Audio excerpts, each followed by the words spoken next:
Hello everyone. So today we will do some numericals of unit 4. So first हम easy से start करेंगे. इसमें क्या है हमारे पास small piece of metal wire है. मेटल वायर का पीस है जिसे हम ड्रैग कर रहे हैं मैग्नेटिक फील्ड में. सो लिखा है is dragged across the gap between the pole pieces of a magnet. Means इसे मूव करवा रहे हैं मैग्नेटिक फील्ड में इन 0.5 सेकेंड्स. इतने टाइम के लिए मूव करवाएं.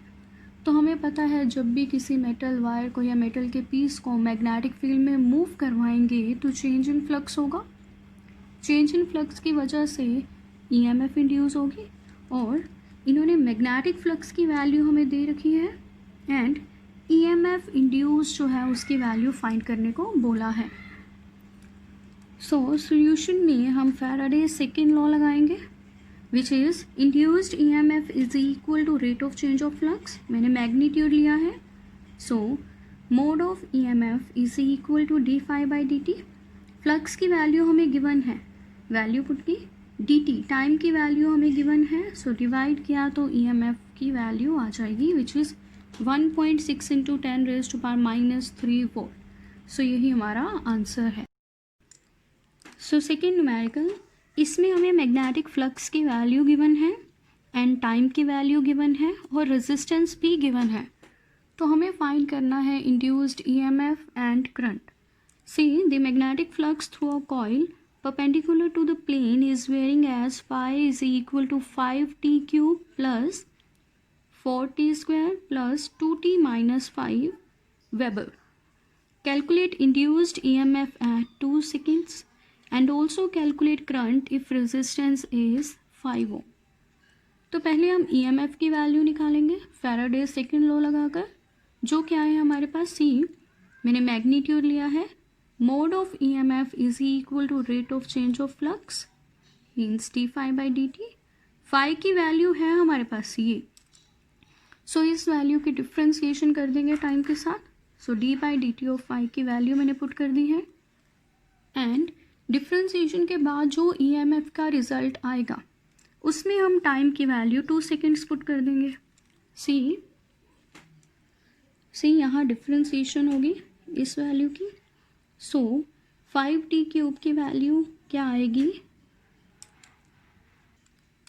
5 as it is, t cube की differentiation 3t square plus 4 as it is, t square की differentiation 2t plus 2 as it is, t की डिफ्रेंसिएशन 1 होती है एंड कांस्टेंट की डिफ्रेंसिएशन 0, तो उसे लिखा ही नहीं है. सो ये हमारे पास क्या बन गया, 5 into 3 15t square plus 4 2 8t plus 2. Okay, अब हमें टाइम की वैल्यू गिवन है तो at t is equal to 2 second जो ये EMF की वैल्यू हमें गिवन है हम t की वैल्यू 2 सेकेंड पुट कर देंगे तो हमारे पास आंसर आ जाएगा 78 वोल्ट. देन उन्होंने रेजिस्टेंस भी दिया हुआ है, इट इज़ 5 ओम और हमें करंट की वैल्यू फाइंड करने को बोला है. हम ओम्स लॉ लगा देंगे. V is equal to I R, यहाँ पर E है, E is equal to I R. So I की वैल्यू E बाई आर मैंने लिख दी है. So E is 78, R is given 5 ohm, तो डिवाइड करेंगे 15.6 ampere is the answer. Moving on, third numerical, इसमें हमें एक रेक्टेंगुलर कॉइल दी गई है जिसकी टर्न्स 200 है.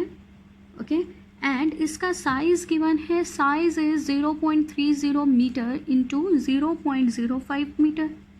रेक्टेंगुलर कॉइल के साइज़ का मतलब है इसका एरिया गिवन है. एरिया होता है लेंथ इंटू ब्रेथ, तो लेंथ इंटू ब्रेथ की फॉर्म में ये लिखा हुआ है मीन्स एरिया गिवन है. एंड इस कॉइल को पहले इतनी मैग्नेटिक फील्ड में रखा गया, is placed perpendicular to magnetic field. कितनी वैल्यू है, 0.20 वेबर मीटर इनवर्स स्क्वायर. ये भी यूनिट्स हैं मैग्नेटिक फील्ड के, ये आपको याद रखने हैं.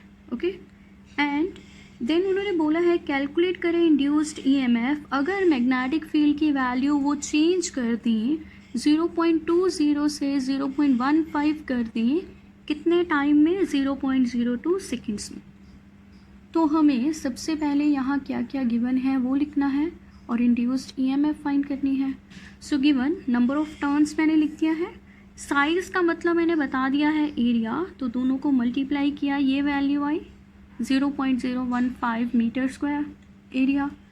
फर्स्ट मैग्नेटिक फील्ड P1 इतनी गिवन है 0.20 वेबर मीटर इनवर्स स्क्वायर।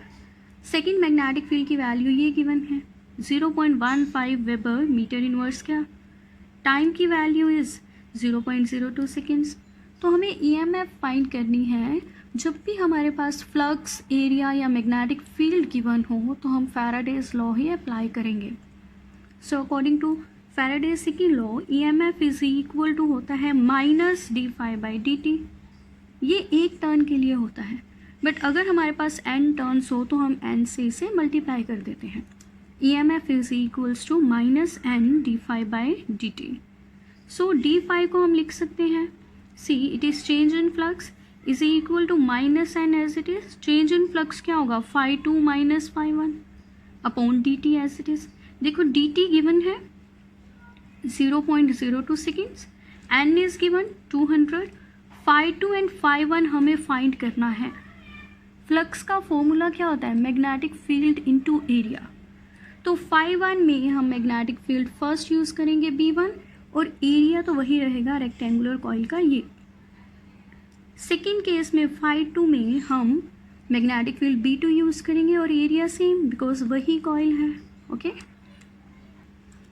सो मैंने इस EMF की इक्वेशन को 1 नाम दे दिया है। एंड φ1 का फॉर्मूला, जैसे फ्लक्स का फॉर्मूला मैंने बताया है, मैग्नेटिक फील्ड इनटू एरिया। φ1 है तो B1 इंटू A। B1 की वैल्यू ये है, हमें गिवन है। एरिया हम कैलकुलेट कर चुके हैं, तो इतनी फ्लक्स आई। फ्लक्स के units weber. φ2 B2 into A। B2 की वैल्यू ये है एंड ये एरिया है। कॉइल सेम ही रहेगी दोनों मैग्नेटिक फील्ड में, तो ये आई फ्लक्स इन वेबर। अब हम EMF निकाल लेंगे। सो इक्वेशन 1 E ये रहा is equal to minus as it is n, number of turns है 200, φ2 की ये वैल्यू पुट कर दी, माइनस φ1 ये वैल्यू, और टाइम हमें गिवन है 0.02 सेकेंड्स। तो इन्हें सॉल्व करने के बाद EMF की वैल्यू आएगी 7 वोल्ट। सी सब्ट्रैक्ट करने के बाद ये बचेगा, ये 200 है और ये 0.02 है। यहाँ से पॉइंट्स हटाने के बाद ये 2 and 2 कैंसिल कर देंगे, तो आंसर 7 आएगा। और साथ में ये जो ज़ीरोज़ हैं वो इस पॉइंट से या इससे कैंसिल हो जाएंगे। Okay, so moving on, fourth numerical, very very important. A circular coil of radius 10 centimetre. इसमें हमारे पास सर्कुलर कॉइल है जिसका रेडियस 10 सेंटीमीटर है। टर्न्स भी गिवन है, 500 टर्न्स है एंड रेजिस्टेंस भी गिवन है 2 ओम। इसे परपेंडिकुलर रखा गया horizontal component of earth's magnetic field के। अर्थ्स मैग्नेटिक फील्ड का हॉरिजॉन्टल कंपोनेंट होता है BH। ओके, सो इसके कैसे रखा गया परपेंडिकुलर, तो पहले इसे डायग्राम से समझते हैं। सी ये हमारे पास suppose horizontal component of earth's magnetic field है ये। सो कॉइल को ऐसे रखा गया कि उसका प्लेन परपेंडिकुलर आए अर्थ्स मैग्नेटिक फील्ड के। तो मैं कॉइल को ऐसे रख देती हूँ, ये रही मेरी कॉइल। सो ये इस मैग्नेटिक फील्ड के परपेंडिकुलर है, वर्टिकल प्लेन में है कॉइल ऐसे। ओके, कॉइल वर्टिकल प्लेन में है, मैग्नेटिक फील्ड ऐसे, ठीक है। So then it is rotated about its vertical diameter. इसे रोटेट किया गया वर्टिकल डायामीटर के through 180 degree, okay, in 0.25 seconds. तो उन्होंने बोला है मैग्नीट्यूड ऑफ EMF फाइंड करें एंड करंट जो इंड्यूस हुआ है वो फाइंड करें, और हमें horizontal component of earth's magnetic field given है। ओके, सो इसमें हमें एक एंगल तो गिवन है 180 डिग्री, ठीक है। तो इसमें हम पहले एंगल फाइंड कर लेते हैं, डायग्राम से समझ लेते हैं कि कैसे कॉइल पड़ी हुई है। तो जैसे मैंने बताया कॉइल वर्टिकल प्लेन में है ऐसे, मैग्नेटिक फील्ड इस तरफ है, हॉरिजॉन्टल कंपोनेंट जो है, ठीक है।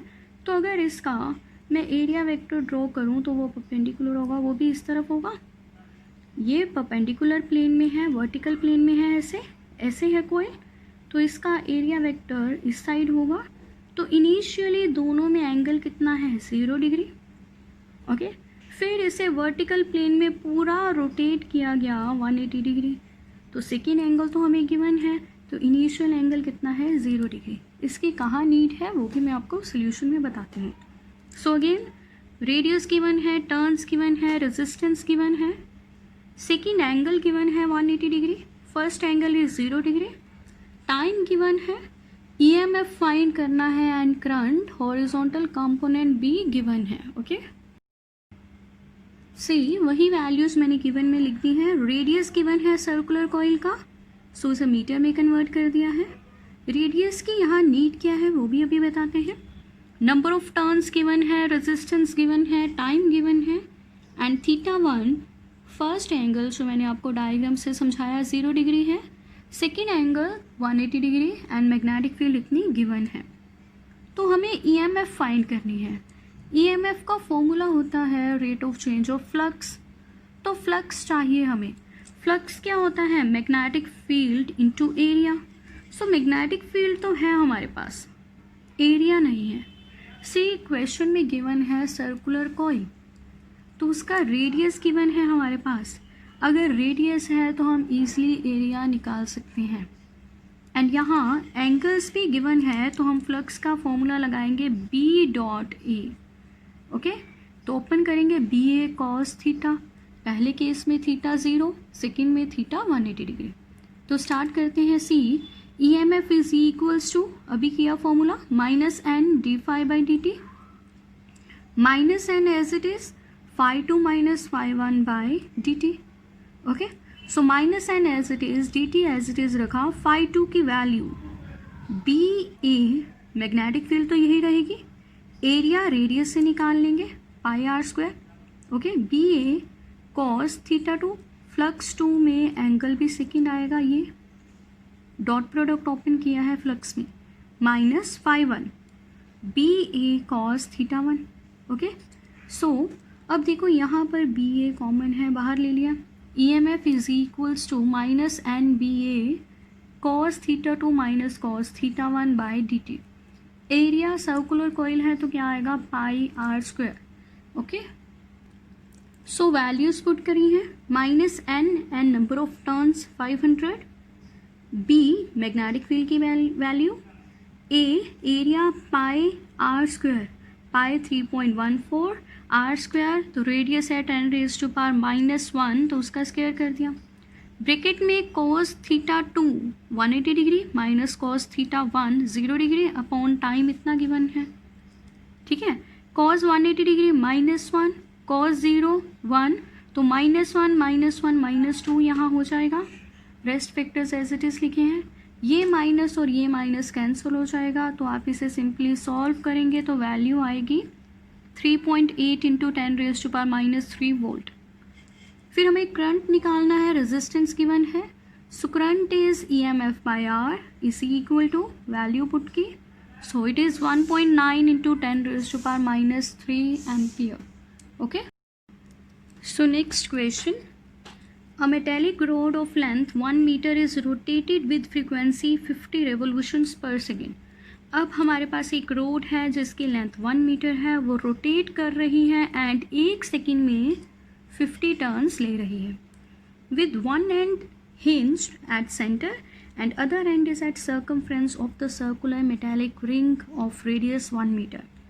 इस रोड का एक एंड तो सेंटर पे लाई कर रहा है और अदर एंड जो है वो सर्कमफ्रेंस बना रहा है, इसे डायग्राम से भी समझेंगे। ओके, एंड ये रोटेट कर रही है कांस्टेंट यूनिफॉर्म मैग्नेटिक फील्ड में जिसकी वैल्यू है 1 टेस्ला। तो जब कोई रोड या कॉइल रोटेट करेगी मैग्नेटिक फील्ड में तो चेंज इन फ्लक्स होगा, तो ईएमएफ इंड्यूस होगी एंड वही ईएमएफ हमें यहाँ फाइंड करनी है। व्हाट इज़ ईएमएफ, वो हमें फाइंड करनी है। Okay, so between the rod and metallic ring. So यहाँ देखो हमारे पास ये रोड है जिसकी लेंथ 1 मीटर है और सपोज ये मेटेलिक रिंग है। से इस रोड का एक एंड यहाँ सेंटर पर फिक्स्ड है और दूसरा along the metallic ring move कर रहा है। सो इस मेटेलिक रिंग का रेडियस इस रोड की लेंथ की इक्वल होगा। ओके, तो हमें मेटेलिक रिंग में देखना है कितनी ईएमएफ इंड्यूस हुई है। बिकॉज ये रोटेट कर रही है मैग्नेटिक फील्ड में. So given radius 1 metre, frequency 50 revolutions per second, magnetic field 1 tesla. यहाँ पर हम एक न्यू फॉर्मूला यूज़ करेंगे, वो आपको याद रखना है. See EMF is equal to half B omega R square. ये आपको याद रखना है. See EMF is equal to half B omega R square. जब भी रोटेशन की बात या मेटेलिक रिंग की बात, सर्कुलर कॉइल की बात होगी और ओमेगा गिवन होगा या फ्रीक्वेंसी गिवन होगी, तो आप ये फॉर्मूला अप्लाई करेंगे. सी यहाँ पर half as it is B as it is, omega को हम in terms of frequency change कर देंगे 2 pi nu into R square. अब हर वैल्यू है हमारे पास पुट करेंगे तो आंसर आएगा 157 वोल्ट. सो ये फॉर्मूला आपको अब याद रखना है. मेटेलिक रिंग, सर्कुलर कॉइल में या स्टेटमेंट में देख लें आपको फ्रीक्वेंसी गिवन है या ओमेगा गिवन है या रेडियस गिवन है, तब आप ये फॉर्मूला अप्लाई करेंगे. So next numerical is a wheel with 8 metallic spokes. See अब हमारे पास एक व्हील है एंड स्पोक्स क्या होती हैं. सी ये व्हील है हमारे पास और सेंटर से जो रोड्स स्टार्ट होती हैं, मेटेलिक रोड्स, इन्हें ही हम स्पोक्स बोलते हैं. ओके, सेंटर से स्टार्ट होंगी और व्हील के इस मेटेलिक रिंग तक एंड होंगी. सो व्हील है, 8 मेटेलिक स्पोक्स हैं, each of 50 centimetre length given है, 50 सेंटीमीटर लॉन्ग है, is rotated with 120 revolutions per minute. हमारे पास व्हील है, स्पोक्स हैं, लेंथ गिवन है और ये रोटेट कर रही हैं 1 मिनट में 120 टाइम्स. एंड ये परपेंडिकुलर है to vertical component of earth's magnetic field. Okay, ये रोटेट कर रही हैं perpendicular to vertical component earth की मैग्नेटिक फील्ड का. एंड मैग्नेटिक फील्ड की वैल्यू हमें गिवन है, वर्टिकल कंपोनेंट की वैल्यू नहीं गिवन, बट मैग्नेटिक फील्ड की वैल्यू गिवन है 0.4 gauss and angle of dip is 60 degree. तो उन्होंने बोला है कि EMF कैलकुलेट करें. ओके, एंड सेकेंड क्वेश्चन है how will the value of EMF be affected if number of spokes were increased. ये जो स्पोक्स हैं अगर हम इनका नंबर इंक्रीज कर दें तो EMF पर क्या इफेक्ट होगा. ओके, सो हम सबसे पहले गिवन लिख लेते हैं. क्या क्या गिवन है. So given length of spoke 50 centimetre है तो half metre.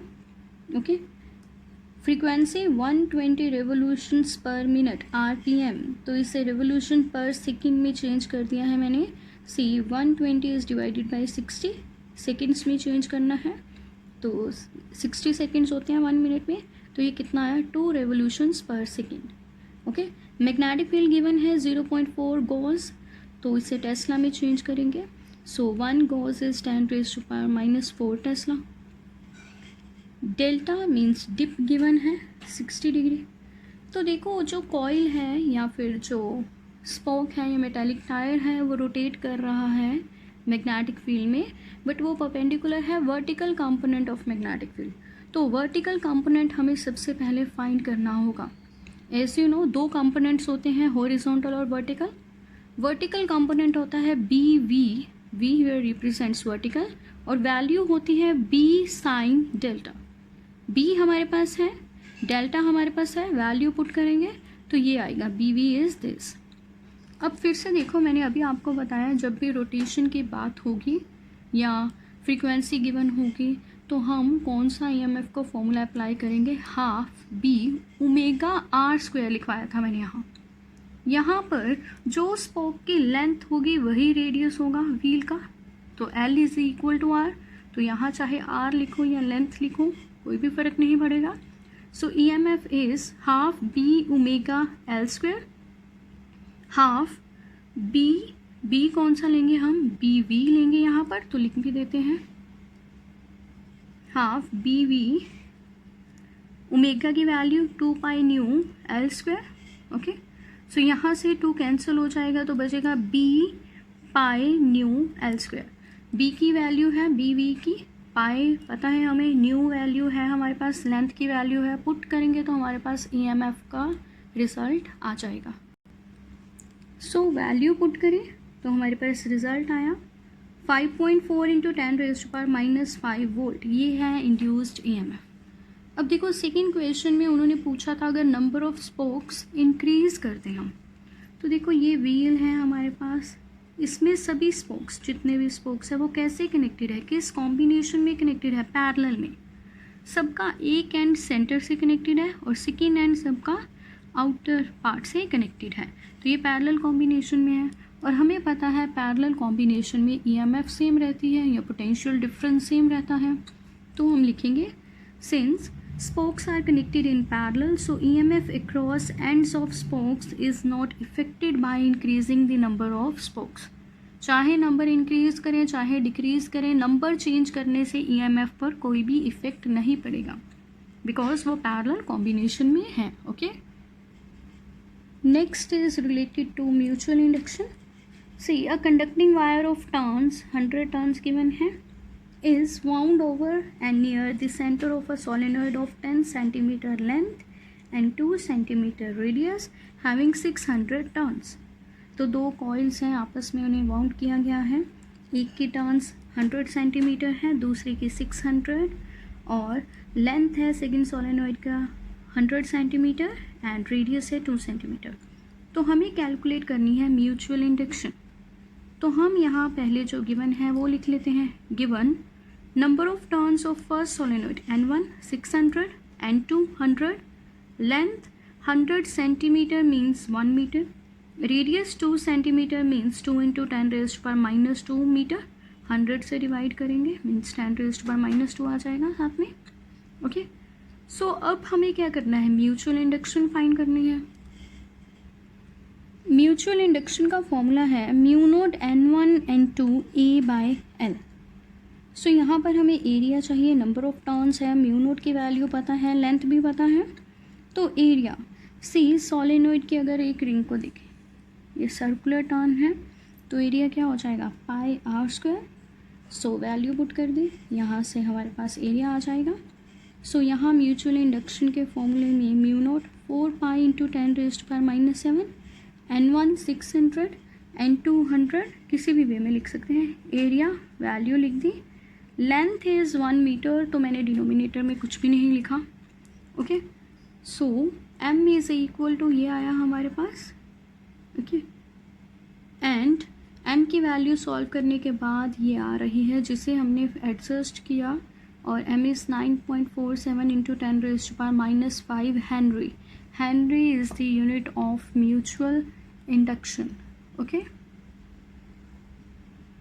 next question very important। 8 an AC generator, ये AC generator से है, consist of a coil of 50 turns, number of turns given है, area given है 2.5 metre square, angular speed given है 60 radians per second, in uniform magnetic field भी हमें given है। Okay, सो resistance भी हमें गिवन है कॉइल का। सो जो गिवन है number of turns, area, omega, magnetic field and N. Okay, so first हमें फाइंड करना है maximum current drawn from generator, ये फर्स्ट है। Second, what will be orientation of coil with respect to magnetic field to have maximum and zero magnetic flux. Second case में हमें बताना है कि कॉइल को कैसे रोटेट करें कि मैक्सिमम और ज़ीरो मैग्नेटिक फ्लक्स आए। थर्ड केस में देखो, would the generator work if coil were stationary and instead the pole pieces are rotated together with same speed as above. See, पूरे क्वेश्चन में हमें एक एसी जनरेटर में coil given है 50 turns की, तो हमने पढ़ा है एसी जनरेटर में कॉइल को रोटेट किया जाता है मैग्नेटिक फील्ड में, तो क्या होता है ईएमएफ प्रोड्यूस होती है। ईएमएफ का फॉर्मूला हम कर चुके हैं एसी जनरेटर में, ई हमारे पास आया था एन, चाहे स्मॉल लिख लो, NAB ओमेगा, साथ में साइन थीटा भी था। हम मैक्सिमम वैल्यू ले लेते हैं कि इतनी ईएमएफ इंड्यूस हुई है, NAB omega. Okay, so first case में हमें करंट फाइंड करना है तो पहले ईएमएफ फाइंड करेंगे, नंबर ऑफ टर्न्स गिवन है, एरिया गिवन है, मैग्नेटिक फील्ड भी गिवन है एंड ओमेगा भी गिवन है। यहाँ से ईएमएफ ईजिली निकल आएगी। फिर हम करंट फाइंड करेंगे, रेजिस्टेंस भी हमें क्वेश्चन में गिवन है 500, तो ईएमएफ को डिवाइड कर देंगे रेजिस्टेंस से, तो ये फर्स्ट केस हमारा ख़त्म हुआ। सेकेंड केस में उन्होंने पूछा है रोटेट कैसे करें, मीन्स ओरिएंटेशन क्या दें कि मैक्सिमम फ्लक्स आए या ज़ीरो फ्लक्स, वो भी हम बता देंगे, ठीक है, डायग्राम से उसे एक्सप्लेन करेंगे। एंड थर्ड केस में उन्होंने बोला है कि क्या जनरेटर वर्क करेगा अगर हम कॉइल को रोक दें, इंस्टेड पोल्स को रोटेट करवाएं। तो देखो तब हमने किया था कि ये मैग्नेट है, इसमें ये कॉइल रोटेट कर रही है, ठीक है, तो कॉइल रोटेट कर रही थी, मैग्नेट्स स्टेबल थी। अब हम कॉइल को स्टेबल कर देंगे, मीन स्टेशनरी कर देंगे, मैग्नेट्स को रोटेट करेंगे, तब भी चेंज इन फ्लक्स होगा, तब भी चेंज इन फ्लक्स होने के कारण ईएमएफ इंड्यूस होगी। सो ये वर्क करेगा कैसे, फैराडेज फर्स्ट लॉ याद करें, रिलेटिव मोशन होना चाहिए, रिलेटिव मोशन, चाहे कॉइल को मूव करवाओ चाहे मैग्नेट्स को मूव करवाओ, मोशन होना चाहिए, उसी मोशन की वजह से चेंज इन फ्लक्स आएगा और उसकी वजह से ही ईएमएफ इंड्यूस होगी। ओके, सो सोल्यूशन में given N number of turns 50, area given है, ओमेगा गिवन है, मैग्नेटिक फील्ड गिवन है एंड रेजिस्टेंस गिवन है। तो मैंने आपको फॉर्मूला बताया ईएमएफ का, N A B omega, so value put करेंगे, इट इज़ 2250 वोल्ट। यहाँ से करंट भी आ जाएगा, ई बाय आर गिवन है, तो current is 4.5 ampere. First case तो ईजिली हो जाएगा। अब सेकेंड केस में हमें बताना है कि कॉइल को कैसे रोटेट करें, मीन्स किस ओरिएंटेशन में रखें कि फ्लक्स मैक्सिमम एंड ज़ीरो हो। तो फर्स्ट मैंने लिखा है magnetic flux will be maximum if coil is in vertical plane. तो पहले इसे डायग्राम से समझते हैं। सी ये हमारे पास 2 पोल्स हैं मैग्नेट के, मैग्नेटिक फील्ड है नॉर्थ टू साउथ। सो इस मैग्नेटिक फील्ड में अगर मैं कॉइल को ऐसे रख दूँ, वर्टिकल प्लेन में कॉइल को ऐसे रख दूँ, तो इस कॉइल का एरिया वेक्टर किस साइड आएगा, इसी साइड। अब area vector and magnetic field दोनों आपस में क्या है, parallel, means angle zero. So flux क्या होगा, flux is B dot A, so B A cos theta, theta कितना है 0, कॉज 0 इज़ 1, तो फ्लक्स मैक्सिमम हो जाएगी।